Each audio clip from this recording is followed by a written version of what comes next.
bonsoir à toutes et à tous. Merci de votre fidélité à notre émission Café Mort. Alors ce lundi, on va d'abord, on est en janvier, donc au mois de janvier, pendant tout le mois de janvier, on peut souhaiter des bons vœux. Donc je vous souhaite une bonne et heureuse année à toutes et tous. Hein. Des fois je devrais, des fois je ne devrais pas, mais ça permettra effectivement de continuer à entretenir ce lien entre vous et nous. Et donc ce lundi, je vais recevoir quelqu'un de la future génération, qui est des jeunes qui arrivent et qu'il faut découvrir et qu'on va vous faire connaître. Alors ce soir, je vais recevoir Nawel Bellour. Bonsoir. Bonsoir. Alors merci d'être venu nous rendre visite. Ouais, c'est moi qui vous remercie pour l'invitation. C'est un plaisir d'être parmi vous ce soir. Alors Nawel Bellour, vous êtes donc cette jeune génération. C'est quoi votre histoire? Vous êtes né où? Voilà, parlez-nous un peu de votre histoire. Vous êtes de la région parisienne? Vous êtes de... Non, c'est... Alors, je ne mens pas du tout. Moi, j'ai grandi à Lorient, en Bretagne, dans le Morbihan, d'un père français, d'une mère algérienne. J'ai vraiment été baigné dans cette double culture. J'ai grandi donc dans cet environnement-là, très calme, petite ville très sympathique en Bretagne, mais malheureusement un petit peu éloigné des études, de certains éléments. Donc j'ai grandi à Lorient, j'ai fait mon lycée, enfin d'abord mon collège, mon lycée. J'étais un étudiant, un élève un peu moyen. J'avais des notes correctes, mais sans plus. Surtout j'avais des problèmes de discipline. Ça, j'ai toujours eu des petits problèmes disciplinaires. J'ai changé plusieurs fois d'orientation. Je me suis beaucoup cherché durant mon parcours. Avant de venir chercher sur le parcours, vous avez des problèmes de discipline, c'est lié à quoi ça? C'est les origines bretonnes ou les origines algériennes? C'est quoi qui vous a posé? Les deux fiertés mélangées qui avaient créé souvent des problèmes avec l'autorité, on va dire. Là, vous avez des problèmes avec l'autorité. Exactement. Donc voilà, vous acceptez pas, vous avez du mal à accepter l'autorité, quoi. Exactement, c'est exactement ça. Donc j'avais quelques petits problèmes d'insolence, etc. Et jusqu'au complet décrochage scolaire en fait au lycée. Donc j'étais en première. Et en fait, je faisais ma première et j'ai complètement dévissé. C'était déjà le deuxième lycée que je faisais, donc ça commence à faire beaucoup. En Bretagne toujours, hein? Toujours à Lorient, exactement. J'ai fait 3 lycées différents. Donc j'ai eu ces problèmes de disciplinaire qui étaient doublés à des très très mauvaises notes. Donc on m'a vivement recommandé de redoubler. Donc à côté de ça, et en même temps de changer de lycée. Donc j'en ai profité pour repartir sur un nouveau départ. Et en fait, ce qui s'est passé donc à la suite de ce redoublement, je suis tombé amoureux de la profession d'avocat. J'ai voulu devenir avocat, je ne savais pas du tout ce que je voulais faire. J'avais aucune idée de quel sens je voulais donner à ma vie et mon futur. Et en fait, j'ai rencontré, en échangeant avec un avocat, j'ai eu un déclic. Littéralement un déclic où en fait je me suis dit, mais si lui il est là, pourquoi pas moi? Je me suis projeté en lui et je me suis dit, je vais devenir avocat. Alors que j'étais très mal parti, j'avais un dossier scolaire qui était pitoyable, j'avais des notes qui étaient moyennes, et en première qui m'ont fait redoubler, et j'avais des problèmes disciplinaires, donc je partais un peu loin. Je me suis dit, je vais être avocat, et j'ai commencé à me renseigner. Et j'ai vu que le droit, donc une filière juridique, j'avais la possibilité de la faire, par exemple la suivre en Bretagne, mais il y avait des filières à Paris. Je me suis dit, les grands avocats, souvent sont à Paris, c'est là où il y a beaucoup d'affaires, quoi qu'on en dise. Je me suis dit, je vais essayer d'aller à Paris pour devenir avocat. Je me suis vraiment mis ça dans la tête. Je me suis réinscrit en première ES, j'ai redoublé. J'ai changé de lycée encore une nouvelle fois. Et à partir de là, je me suis motivé, je me suis dit, ok, je vais aller à Paris faire du droit. Or, pour rentrer à Paris, il fallait une mention très bien au bac. J'étais vraiment très loin de ça, surtout que je venais d'avoir des notes catastrophiques au bac de français. Vous parlez d'Assas, c'est ça? Exactement, je voulais rentrer à Assas, exactement. J'avais targeté ça, Assas. Et parce qu'il y a des universités où il n'y a pas besoin d'avoir très bien, c'est Assas qui exactement, c'est Assas qui demande exactement d'avoir une mention très bien. Donc Assas qui est une université, on va dire, de référence en droit en France, qui est dans le 6e arrondissement. Et j'avais cette obsession-là, parce que je voyais qu'il y avait beaucoup d'avocats qui sortaient de cette fac-là, je me disais pourquoi pas moi, tout simplement. Et à partir de là, je me suis motivé, et j'ai fini par avoir mon bac à 16,00, mention très bien, in extremis, ce qui m'a permis d'une part de toucher la bourse au mérite, et de pouvoir donc vivre correctement à Paris, et deuxièmement de pouvoir rentrer à Assas. Donc, mon rêve se réalisait, alors que 2 ans auparavant, j'étais en échec scolaire total, et je pensais même arrêter complètement les cours. Donc, à côté de ça, j'avais travaillé à la Fnac. J'étais vendeur régulièrement, enfin le samedi en l'occurrence. Ce qui m'a permis de mettre de l'argent de côté pour pouvoir justement ensuite vivre correctement à Paris. Donc j'avais vraiment cet objectif-là en tête. Et en arrivant à Assas, justement, j'ai fait ma rentrée donc, en fin septembre 2012 en l'occurrence. Et je suis arrivé dans un nouveau monde, vraiment un nouvel univers. Ça a été quelque chose d'assez étrange au début. Parce que pas tout à fait les mêmes codes, pas les mêmes références, pas du tout les mêmes gens que je croisais par rapport à l'univers dans lequel j'ai grandi à Lorient. Un monde peut-être plus brutal, plus fermé aussi, mais un monde intéressant à découvrir. Donc j'ai suivi mes études de droit, et à partir de là, je me suis rapidement aperçu qu'en fait, il y avait très peu de provinciaux, comme on dit de manière par facilité à Paris, qui suivaient des études supérieures, que ce soit à Assas ou dans d'autres facultés. Et il y avait finalement il y avait une grande concentration de public parisien. Et je trouvais dommage que ça manquait un petit peu finalement de mixité, en fait, de mixité sociale à travers, notamment à Assas, à travers ces universités-là, ou même à Sciences Po par exemple. Et à partir de là, je me suis dit, mais il y a un gros problème. Le problème c'est quoi ? C'est qu'on n'est pas informé au lycée, de manière générale, et on a tendance à s'auto-censurer. Que ce soit à Paris ou en dehors de Paris. Mais c'est vrai que, par exemple, à Lorient, typiquement, c'est pas du tout le réflexe que de se dire je vais faire des grandes études et je vais aller à Paris. C'est pas forcément le premier réflexe. On choisit d'abord la proximité géographique, également la proximité, parce que aussi par souci financier en fait, tout simplement. Évidemment, c'est souvent l'argument financier qui rentre en ligne de mire. Et du coup, je me suis dit, ok, j'ai eu cette chance-là d'avoir ce déclic qui m'a permis de venir à Paris.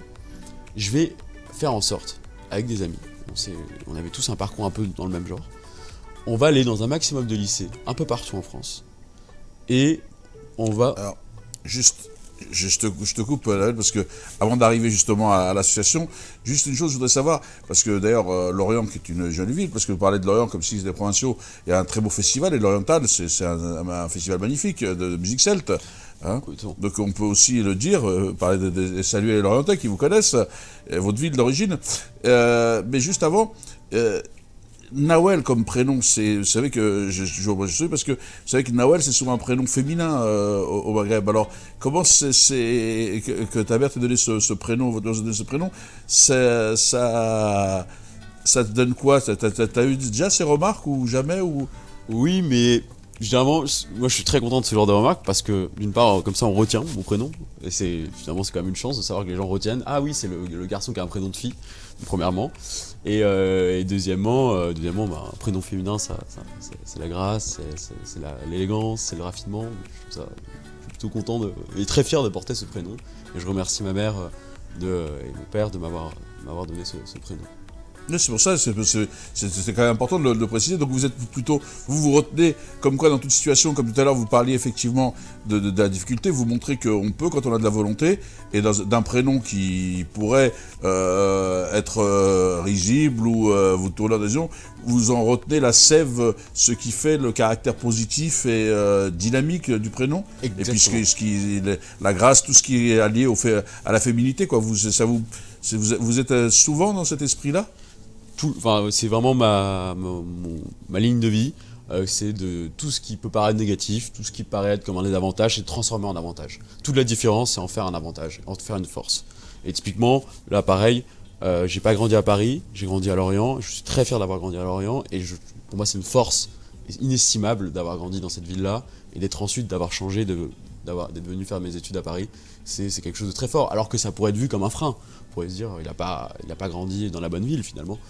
Pour faire des études de droit par exemple. Non, pas du tout. Justement, c'est vraiment une force. Et l'idée, c'est de transformer tout en force. Et donc, du coup, vous avez ici, et donc vous faites effectivement, vous partez des constats du vécu, de ce que vous vivez, des constats que vous avez, pour justement essayer de faire levier, d'inverser les choses. Et donc, comment vous est venue l'idée justement, puisque vous allez enchaîner tout à l'heure, de l'ascenseur social, cette association, c'est quoi l'objectif, c'est quoi l'idée, comment ça s'est construit, et quelles sont les actions que vous menez actuellement? Alors, l'idée, l'objectif, c'est de lutter contre l'autocensure de la part des élèves, et leur montrer que c'est possible. Et pour ça, en fait, on utilise le déclic, c'est-à-dire le ressenti On n'est pas là pour leur dire il y a telle étude, il faut faire telle chose, vous aurez telle matière. Non, c'est pas ça du tout l'idée. L'idée, c'est vraiment de leur expliquer, de leur montrer à travers notre parcours, vraiment insister sur des parcours de vie, sur des ressentis, et leur montrer que c'est possible, vous pouvez le faire. Et l'idée, c'est que quand ils rentrent dans la salle, en sortant de la salle ensuite, ils ne peuvent plus dire qu'ils ne savaient pas. C'est vraiment ça l'idée. C'est peut-être plus dur, mais c'est possible. Parce que devant eux, il y a un parterre d'étudiants ou de jeunes actifs qui ont vécu à peu près les mêmes galères potentiellement, qui ont des parcours un peu similaires ou pas forcément, mais des parcours on va dire un peu atypiques, qui montrent que c'est possible. Et c'est vraiment ça l'idée. Et à travers ce déclic-là, une fois que dans le cerveau finalement il y a ce déblocage qui se crée, c'est beaucoup plus simple ensuite, on est beaucoup plus prompt à pouvoir s'informer et à pouvoir postuler et se dire je peux le faire. Et donc les actions, donc c'est quoi alors? Donc vous allez à la rencontre des lycéens, ça, d'Île-de-France ou de France? Par facilité géographique, on va beaucoup en Île-de-France, c'est vrai. Après, l'idéal, et ce qu'on est en train d'essayer de développer, c'est d'aller partout en France. Et justement, plus c'est loin de Paris, j'ai envie de dire, plus il y a souvent un manque d'informations qui est important. Alors comment vous l'avez conçue cette session? Alors c'est quoi l'idée? Donc vous avez fait ce constat et discuté, alors comment ça s'est mis en place? Alors au début, ça s'est mis en place de manière complètement empirique en fait. Ce qui s'est passé, c'est que on est retourné avec des amis dans nos anciens lycées pour parler de nos parcours, tout simplement, pour témoigner un petit peu et motiver les futures générations. Et on s'est aperçu qu'il y avait un retour qui était assez intéressant et assez important, que finalement, on avait beaucoup de jeunes qui venaient nous voir et nous disaient mais grâce à vous, ça m'a ouvert les yeux, je raisonne de manière... Enfin, j'ai beaucoup plus d'informations, j'ai le spectre des possibles qui est beaucoup plus large, merci beaucoup, et ça me donne envie de postuler à telle chose, de continuer sur telle voie, et je peux le faire parce que j'ai vu que c'est possible. Et on s'est dit, on va structurer tout ça et on va organiser vraiment un réseau en fait, autour de ça, et de façon justement à pouvoir avoir un maximum d'intervenants qui puissent aller dans un maximum de lycées. Parce qu'on croit vraiment au contact physique. Et vous êtes combien maintenant dans ce réseau actuellement? Alors là, on est une vingtaine d'intervenants réguliers.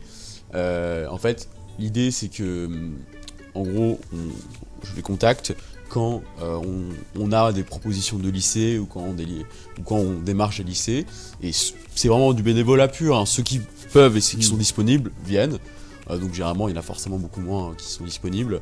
Et puis c'est parti. C'est mixte, c'est un groupe mixte ou c'est... Oui, c'est mixte, ouais, tout à fait. C'est mixte et c'est tout type d'études.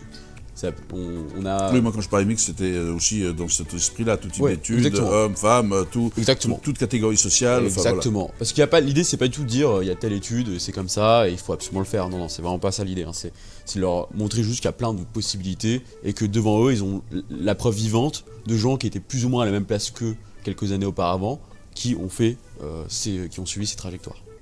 Et donc pourquoi vous l'avez appelé l'ascenseur social?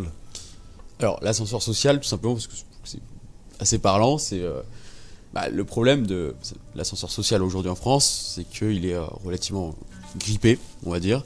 On va dire qu'il ne passe pas forcément par tous les étages, ni par tous les sous-sols.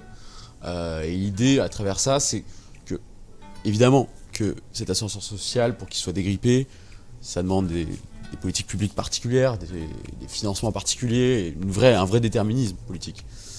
Mais il y a aussi la possibilité, à notre échelle, de pouvoir essayer d'agir là-dessus et de faire en sorte que chaque année, on arrive à essayer de dégripper un minimum en permettant à des jeunes qui initialement n'avaient pas du tout comme projet forcément de suivre telle ou telle étude, par exemple, et qui grâce à ça peuvent le faire. Et donc l'idée, c'est d'essayer de dégripper avec notre petite force du poignet cet ascenseur social. C'est un peu comme mettre un pansement sur un cancer, c'est sûr, mais au moins on essaie de penser un peu les plaies. Ouais, vous êtes modeste, mais vous avez envie de le faire. Et est-ce que vous avez déjà des retours de jeunes qui ça fait bouger? Ou quand vous sortez, c'est quoi le ressentiment que vous avez en général de ces gamins quand vous allez leur expliquer l'orientation, les filières, etc.? Alors, dans l'ensemble, il est vraiment très positif. En fait, ce qui est assez intéressant, c'est que il y a un double retour. Il y a un retour au tout début à chaud quand on sort de la salle, évidemment. Et après, il y a le retour qui, là, pour le coup, vraiment très intéressant, qui est sur du beaucoup plus long terme, savoir finalement qu'est-ce qu'il en est advenu. Pour le premier retour, qu'on peut voir de manière palpable, ce qui est intéressant, c'est que souvent, ils rentrent dans la salle, je me dis, bon, c'est quoi, c'est ces gars qui ont quelques années plus que nous, qui viennent et qui vont Vous nous donnez parler. des leçons, quoi, encore une Ouais, fois. voilà, exactement. Ils doivent raconter leur vie. C'est ça, c'est lourd. Et je le ressens et je comprends tout à fait parce que j'avais le même ressenti avant d'entrer dans une salle de ce genre si j'avais leur âge. Et en fait, rapidement, par justement la proximité d'âge, par la proximité de parcours, ou parce qu'on a été à la même place qu'eux finalement, et on connaît leurs galères, rapidement ça se débloque. Et à la fin on arrive, et le but c'est ça, c'est que même le gars qui est au fond, le gars ou la fille, qui est au fond au niveau du radiateur, qui n'en a rien à faire, arrive à la fin à être intéressé et à poser des questions pertinentes et à interagir avec nous. Donc ça c'est vrai, et ça c'est déjà une belle force, un beau succès. Et après effectivement le deuxième retour qui est vraiment plus dur pour le coup à avoir parce que l'association ça fait 2 ans qu'elle est montée, donc on n'a pas vraiment encore un recul énorme sur ce qui s'est passé derrière parce que en fait on s'adresse à un public de grosso modo seconde, première dans l'ensemble. Et donc, on n'a pas encore... C'est un peu tôt pour avoir exactement. un vrai regard Exactement. objectif, quoi. Donc là, je sais qu'il y a pas mal d'étudiants qu'on avait rencontrés, d'élèves qui sont en train de postuler à des écoles, qu'on aide aussi, là c'est plus de manière ad hoc, on les aide à monter leur dossier, à postuler, on leur donne des conseils ensuite. Donc pour l'instant, on en est là. Et ça va être très intéressant de voir dans les prochains mois et prochaines années, l'année prochaine surtout, où vont-ils aller. Alors vous les aidez aussi dans la préparation de leur dossier, la préparation le choix non seulement dans le choix des grandes écoles, mais aussi la préparation des dossiers. Vous avez un travail d'ingénierie avec eux? Alors initialement c'est pas l'idée c'est vraiment juste de créer ce déclic, ce déblocage pour qu'ensuite ils puissent être à même de le faire. Parce que c'est presque un autre métier et c'est un autre chaînon en fait dans l'étape de l'orientation. Mais après c'est vrai que moi dès que je vais là-bas par exemple, et j'encourage vivement les intervenants qui sont avec moi à faire de même, on laisse nos coordonnées, on laisse tout et on leur dit allez-y, n'hésitez pas à nous contacter, on est là pour ça, et on fait en sorte de rester en contact et de les aider. Donc c'est en ça qu'on les aide, encore une fois de manière ad hoc avec eux. Avec eux, ouais. Donc là, du coup, ce que je vous ai expliqué. Et donc, vous avez là, c'est quoi les projets à venir ou l'évolution que vous voyez de votre association dans ce travail-là, suite justement à ces 2 années d'expérience, qu'est-ce qu'il faudrait faire ou vers quoi vous devrez tendre, puisqu'en plus, vous êtes, et puis nous dire si vous êtes encore, vous serez peut-être président encore combien de temps, parce que est-ce qu'il faut qu'être étudiant pour être président, ou est-ce que vous allez continuer après? C'est intéressant de savoir. Alors, déjà au niveau de l'âge ou etc. Il n'y a pas du tout de barrière d'âge, il n'y a pas de question est-ce qu'on a terminé nos diplômes donc on n'est pas à même de pouvoir le faire. Je pense pas. Pour le coup, je pense que c'est une association qui est ouverte à tous les intervenents qui sentent les bonnes volontés, qui sentent qui peuvent apporter une pierre à l'édifice dans ce sujet-là. Donc ça c'est pour cette partie en ce qui concerne la suite par rapport à ça. Mais sinon les projets à venir, et alors il y a un projet évidemment, le projet de développement territorial. Vraiment l'idée ça serait de pouvoir aller partout, et donc ça va être les prochaines étapes. Donc pour ça il faut encore plus structurer, il faut qu'on soit encore plus nombreux et qu'on ait un vrai réseau et un maillage territorial intéressant, premièrement.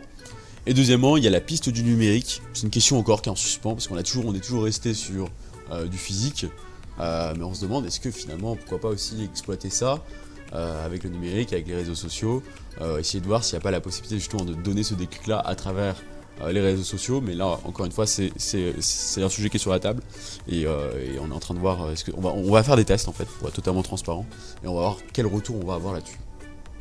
Et donc, vous, ce qui en fait est-ce que c'est effectivement votre parcours qui a influencé votre engagement, ou comment voyez-vous cet engagement? Alors, moi, cet engagement, c'est en fait ce qui m'est arrivé quand je suis arrivé à Paris, clairement. C'est là où je me suis dit qu'il y avait un vrai problème, et que c'était pas normal qu'on soit si peu de venir de zones ou de milieux différents à étudier, en fait. Il y en a plein, évidemment. Mais proportionnellement, je trouve que c'est pas représentatif de la population française. Et ça, j'ai trouvé ça dommage, premièrement. Et deuxièmement, je me suis dit que il y avait un vrai problème, et que moi j'avais bénéficié de ce déclic dont j'ai parlé, et que l'État français finalement d'une manière d'une autre m'a beaucoup donné, m'a beaucoup apporté. Elle m'a permis, en étant boursier, de pouvoir financer mes études et pouvoir vivre convenablement à Paris. Elle m'a ouvert la porte de ces universités aussi finalement, En dépit de mon dossier scolaire initial, j'ai pu quand même rentrer à SAS. Après, j'ai quand même pu faire Sciences Po Paris. Et maintenant de devenir élève avocat et d'avoir eu le barreau. Je dois beaucoup à l'État français et l'idée c'est de redonner aussi à notre humble hauteur ce qu'on a reçu pour pouvoir faire en sorte que ça soit perduré et qu'il y ait vraiment une éclosion de générations de jeunes qui puissent faire ce genre d'études. Mais là, c'est vrai que si tout le monde pouvait penser comme vous, c'est ce qu'on appelle l'altérité. C'est je donne, je reçois, je rends. Mais ce que je veux dire, est-ce que c'est effectivement le fait que vous ayez ces origines déjà provinciales, bretonnes et algériennes, est-ce que ça influe pas sur votre regard par rapport à la société? Quel regard vous portez sur la société justement? Parce que vous venez de porter un regard quand même en disant, on se rend compte quand on arrive dans les grandes écoles que c'est pas diversifié, c'est pas à l'image de notre société. Donc il y a quelque part des filtres qui empêchent des catégories de la population d'émerger. Donc qu'est-ce qui vous fait porter ce regard? Est-ce que vous êtes plus sensible à ça par rapport aux origines de votre mère, ou est-ce que vous êtes plus sensible à ça par rapport, à votre avis, c'est quoi? Comment vous l'analysez vous? Parce que avoir ce regard de dire tiens, je retrouve pas les gens qui, c'est pas tout le monde n'a pas le même regard.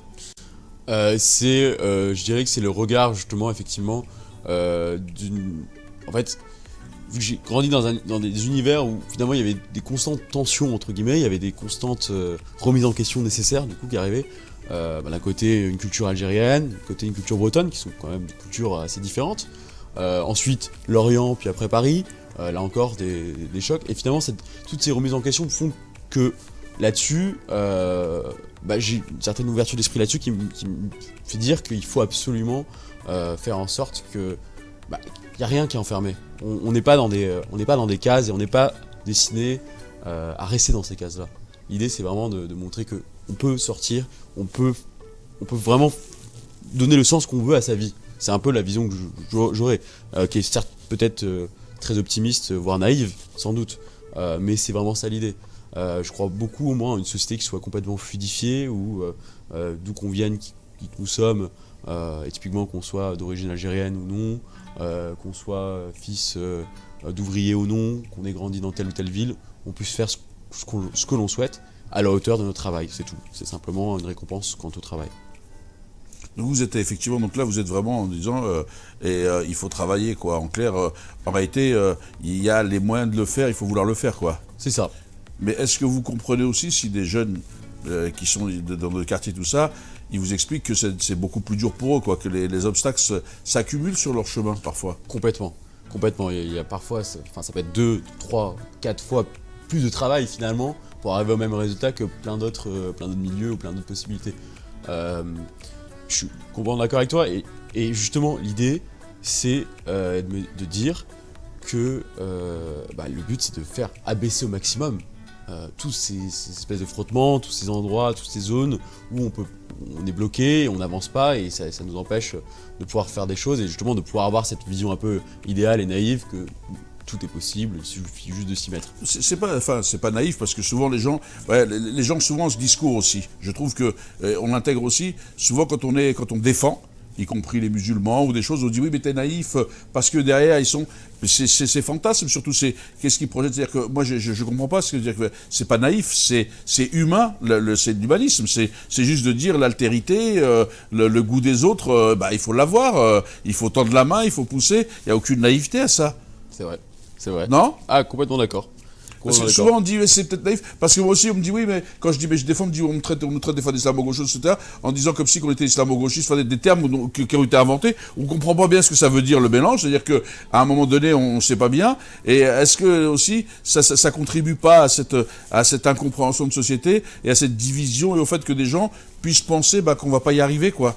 Parce que tellement les discours sont négatifs et les enferment, est-ce que vous n'êtes pas, votre association, c'est pas naïf? Est-ce que c'est pas plutôt comme ça qu'il faut le prendre en disant, essayant de rendre positif les choses, de donner aux gens la possibilité de dire c'est jouable?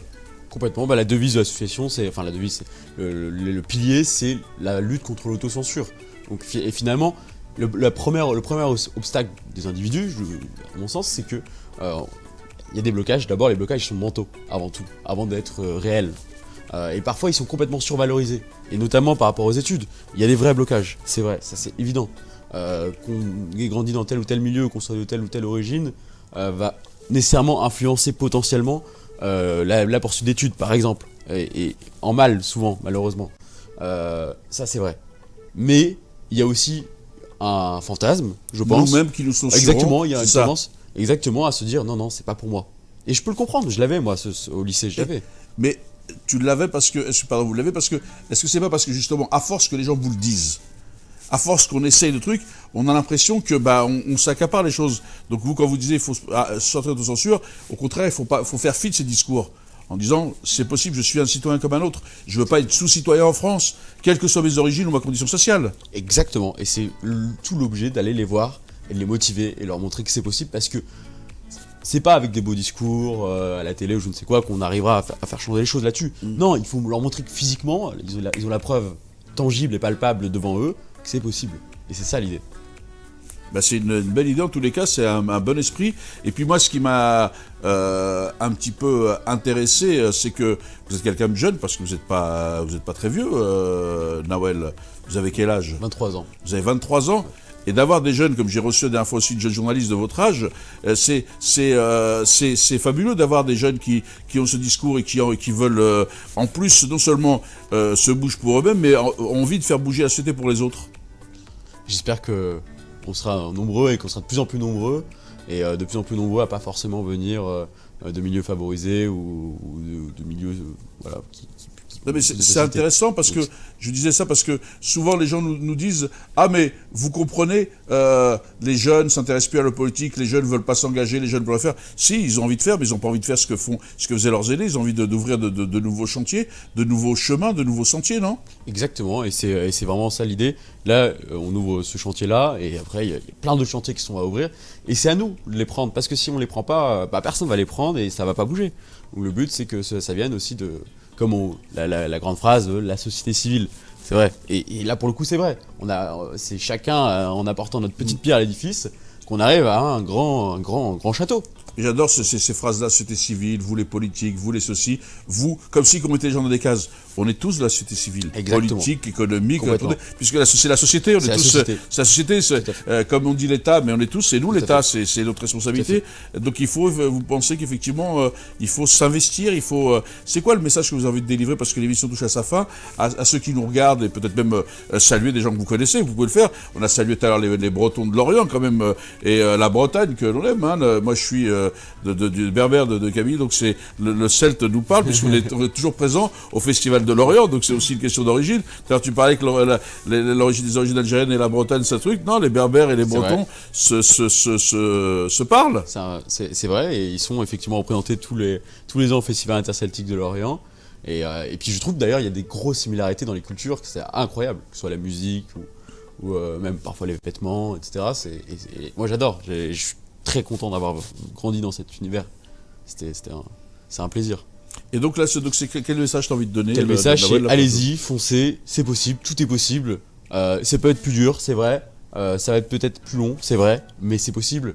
Et en le faisant, et en montrant l'exemple, et ensuite redonner, surtout. Redonner et montrer. N'ayez pas peur. Surtout, n'ayez pas peur, ne soyez pas complexés, ne vous dites pas, non, faut pas que j'en parle, faut pas que je redonne, je donne des leçons entre guillemets à des jeunes, par exemple. Non, faut pas hésiter. C'est que comme ça que ça marche. Et c'est grâce à ce déclic, parce qu'on reste des humains après tout. Et on fonctionne par identification, par reconnaissance, et c'est ça qui motive. Merci Nawel, merci de nous avoir fait profiter de votre expérience, de votre parcours, de votre engagement. Merci beaucoup, merci à tous d'avoir suivi cet échange. C'était un plaisir en tout cas d'être parmi vous ce soir. Voilà, écoutez, nous on va se quitter. Mais vous voyez quand même que nos jeunes sont engagés, ça fait plusieurs qui viennent vous montrer. On essaie de casser les codes un peu dans cette émission, parce que c'est vrai que les gens ont de l'engagement. Et il y a de la solidarité, il y a vraiment une volonté de faire bouger les lignes. C'est dommage que il en faudra encore plus, on en a pas assez, mais on montre aussi que des visages différents. Et comme on dit, diffère de moi, tu m'enrichis. Et tous ces jeunes viennent nous enrichir quotidiennement dans notre émission, et même les moins jeunes. Donc nous, on se retrouve vendredi là, puisque c'est lundi, avec un nouvel invité. Mais vous savez que notre émission, c'est tous les lundis et vendredis à 20h, toujours avec un nouvel invité. Et je vous invite à les suivre parce que vous découvrez des gens, moi je les découvre en les interviewant, j'ai cette chance, et je découvre des gens toujours exceptionnels, des gens qui nous font aimer cette société et qui contribuent au vivre ensemble et à faire sens, à faire société.